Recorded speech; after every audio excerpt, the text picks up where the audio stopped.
Well, I was working on the European Union, and basically the interesting aspect of the European Union was trying to create. I mean, it is also a political aspect. It was trying to create a one political entity, but also um, it starts from the economic side, and basically trying to economic entity was as challenging in many ways as creating um, an a political entity, and mobility of making the mobility of commodities, capital, and people, uh, well, let it increase. To what extent it has created an uh, actual integrated economic system is a question. I mean, to what extent we have truly European companies, like we can say we have American companies, not Californian companies, New York companies, but American companies. To what extent we have a workforce which can go to from Greece to France to Ireland, just like as often as more often as Utah worker might go to New York to work on, basically, is a question by itself again. And certainly those restrictions, the existing mobility, are also opposed by the states, basically. The states of the European Union not welcome to have always welcome to increase mobility of these all three things, basically. Famously in France, for example, they had made this prototype Polish mechanics, basically, who are repairing the sinks, for example, of the houses, the water system. I mean, as a prototype of workers. I mean, who are coming to France and uh, decreasing the ability of the unskilled workers in France to find jobs. Of course, European Union as an economic entity also aiming to protect its members' economies from outside economic influences like uh, the Russia, for example, or even to some extent from the competitors from the developing countries, especially when we are talking about the relatively weaker economies. I mean, they want to be the ones who are selling certain, for example, agricultural products to the more developed countries. Although the agricultural, the farmers in those developed, relatively more developed European Union countries themselves are not happy with this movement of the agricultural products from the relatively less developed European Union countries. And of course, when you have a single economic entity, I mean, the European Union as a union, I mean, should support its members economically. So in a way, I mean, when Greece is in trouble, the one's economic, you should have one single economic institution which might help Greece get out of trouble, which might be supported also by the, for example, citizens of Germany. But to what extent Germany wants to get Greece out of trouble when Greece is in trouble? That's also another question. Um, so this entity, European Union, both with its promises and with its problems, it has become model for regional economic integration. Regional economic integration with allowing the uh, market within the countries to merge and become one market, but also creating institutions that will regulate the market and support actors in different parts of this union uh, to act to participate in this market in most beneficial ways, basically. Uh, so uh, well, it is one of the benchmark benchmark and most important developments, most important, let's say, entities of the post 1980 economic system.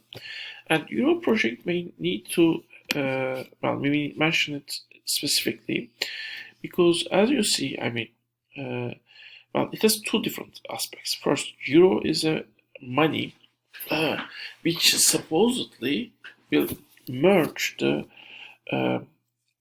monetary systems of the world. That itself might be beneficial. Why it is beneficial? Why you have a single monetary system? The uncertainties and transaction cost of having two different monetary systems. Transaction cost is exchanging your money for the money of the other country. Are disappeared, and that might encourage the people to invest in other country because now they got their payments in form of euro, not in forms of currency of other country, and also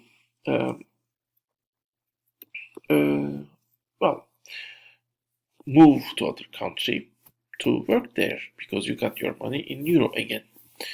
But it also prevents, it also restricts the independence of the financial independence of the countries.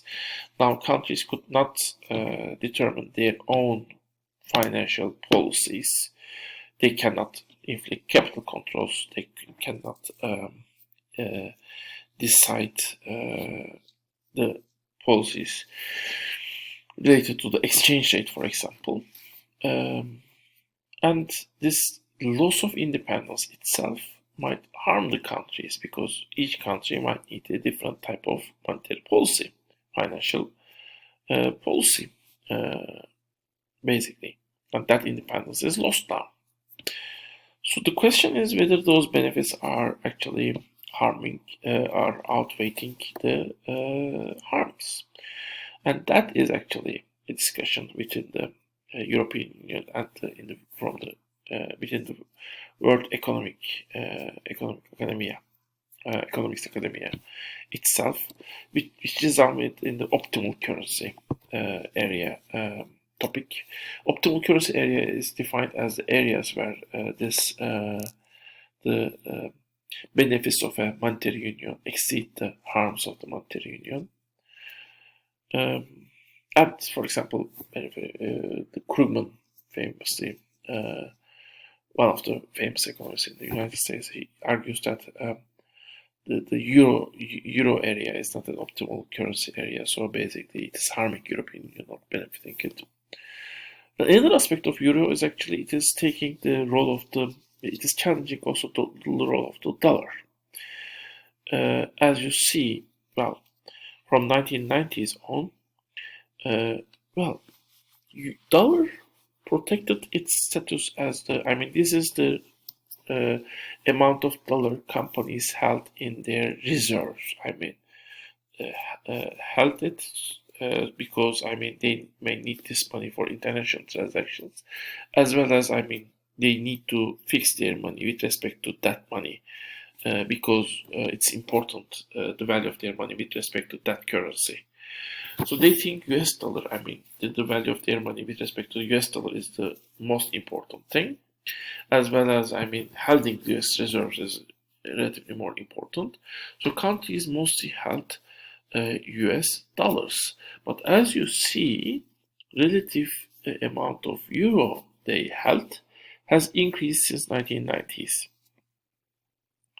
There are different periods where actually you had fluctuations, but basically from 1990s to 2008, it has increased.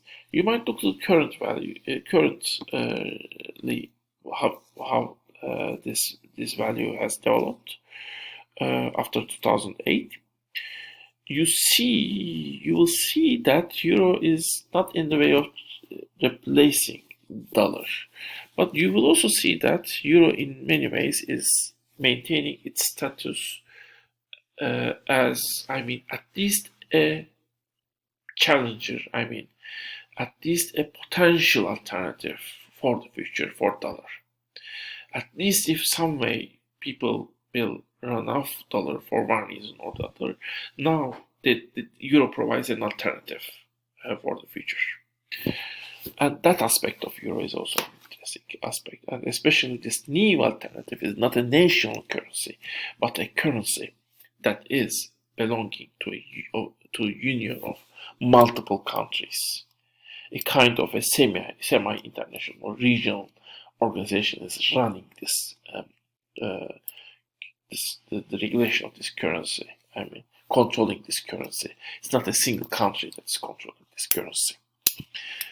Okay. And well, after 1980s, several other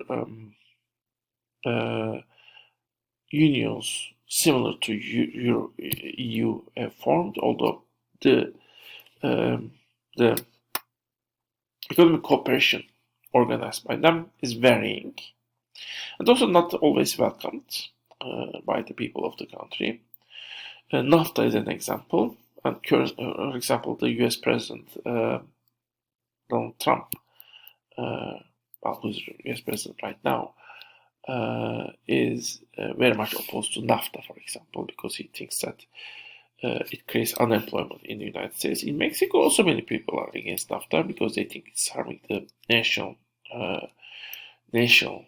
industry and also harming the labor rights because U.S. companies demand those labor rights to be weakened. Well, Mercosur is basically the Union of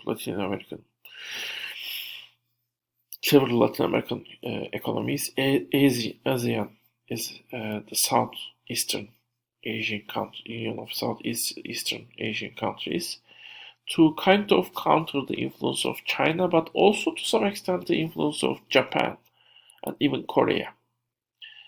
And then you have a union of the African countries, AEC. Well, to what extent those economic cooperations are effective in each case is a questionable thing. But interestingly, different regions are at least attempting to build economic cooperations within the countries in that region. And that's one of the major trends after 1980s. Of course, the most significant of this unions is still even outpassing NAFTA in many ways is the EU.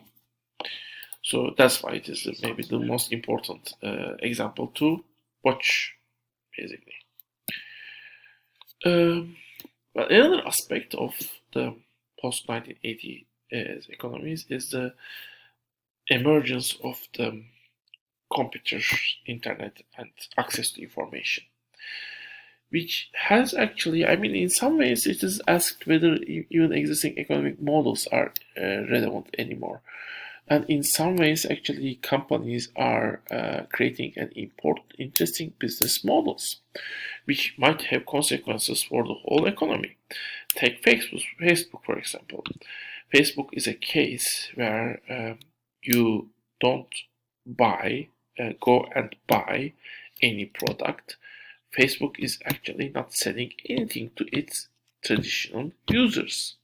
What it does is it is taking information on those users and it is selling that information. It is as if we have a supermarket where we are allowed to go and take anything we want, but that supermarket records us and it sells our videos to other companies.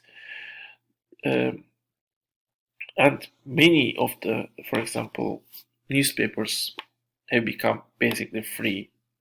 Many of the media have become free or very cheap, and the computers have created basically the opportunity to basically copy many of the products at a very low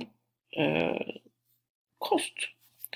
Of course, it also creates the possibility of mechanization, and that mechanization might decrease the copying costs of even other sectors. The manufacturing costs of other sectors to very low values, and maybe the design might be, the bulk of the cost least side of the production in future. We will talk a little bit more on this in the coming section part.